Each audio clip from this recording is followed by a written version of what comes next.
Hi mga Inday, another day, another mini vlog. Kagigising ko nga lang pala dyan mga Inday at eto nga ihinarap ko munang unang mga labahin ko. Bago nga ako mga Inday na umakyat nga dito sa may terrace at buksan nga itong gate ay pinaghiwa-hiwalay ko na nga pala yung mga tiklor at saka nga mga puti. Pagkabukas ko nga pala mga Inday ng gate nga dito sa may terrace ay inakyat ko na nga rin pala itong mga planggana at itong nga mga lalabahan ko. Nung makaakyat na nga pala ako dito mga Inday, eto na nga at ibinasta ko na nga rin pala at binuksan ko na nga pala itong gripo pero hindi nga pala nakabukas yung tubig nga sa may baba kaya nga eto't bumaba nga ako para nga buksan nga yung tubig. Nung mabuksan ko na nga pala mga Inday yung tubig nga sa may baba, ito na nga at umakyat na nga rin pala ako at babanlawan ko lang pala muna itong puti at pagkatapos ay ibababad ko nga rin. Nung mabanlawan ko na nga pala mga Inday itong mga puti, ito na nga at naglagay na nga rin ulit ako ng tubig nga dito sa may planggana para nga ibabad nga itong mga puti. Nilagyan ko na nga rin pala yan mga Inday ng sabon at pagkatapos ay tinunaw-tunaw ko lang at pagkatapos ay ito na nga at isinunod ko na nga rin palang ilagay itong mga puti. Nakailang salita nga ako mga Inday ng banggit nga ng mga puti dito pero pagpasensyahan nyo na dahil talaga naman puro puti nga itong ibababad ko muna. Ibababad ko lang pala mga Inday itong mga puti para nga naman mamaya kapag kukusutin ko ay hindi na nga siya masyadong maraming dumi. Pagkatapos ko nga pala dyan mga Inday na magbabad nga sa may terrace ay bumaba na nga rin pala ako agad-agad at pagkatapos ay eto na nga dito na nga rin pala ako sa may lababo nga naghilamos. Pagkatapos ko nga pala dyan mga Inday na maghilamos ay nagbihis nga lang pala ako dahil nga mamamalingki nga na naman ang mami Eugene.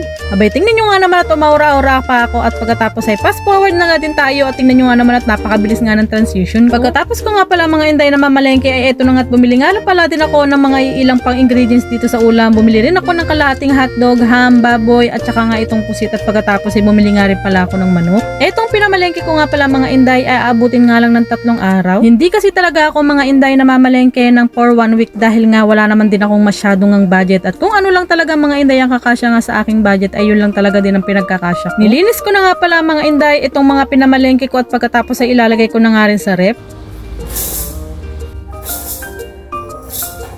Isinalang ko na nga pala mga Inday yung ulamin nga namin para sa tanghalian at pagkatapos ay eto na nga at nagsaing na nga rin ako at inilagay ko na nga rin pala sa may rice cooker. Pero bago ko nga ilagay sa rice cooker ay pinunasan ko nga lang pala yung ilalim. Fast forward na nga din tayo mga Inday. Pagkaluto nga ng kanin at itong ulam ay ito nga at nagsandok na nga rin pala muna ako agad-agad ng ulam at pagkatapos ay inilagay ko na nga rin pala sa lamesa at pagkatapos ay sinandukan ko na nga rin yung mga bata at pagkatapos ay kumain na nga rin kami. Pagkatapos naman namin dyan mga Inday na kumain ay nagpahinga nga lang ako sandali at pagkatapos ay eto na nga at haharapin ko na nga rin pala itong mga labahin.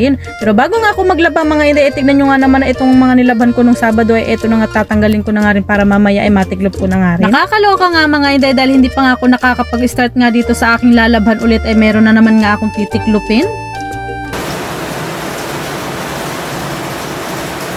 Eto nga at pagkatapos ko nga maglaba mga Inday at magsampay eto nga at tignan nyo nga naman at bigla nga bumuhos nga ang napakalakas na ulan. Abay magsisimba nga sana kami dyan mga Inday pero hindi na nga talaga kakayanin dahil nga talagang sobrang lakas nga ng ulan sa labas. Kaya nga eto at nandito na nga lang kami sa bahay at nag-stay na nga lang din pala kami para nga naman hindi rin kami magkasakit dahil kagagaling nga lang namin sa sakit at napakahirap na naman talagang maaambunan or mauulanan ka nga.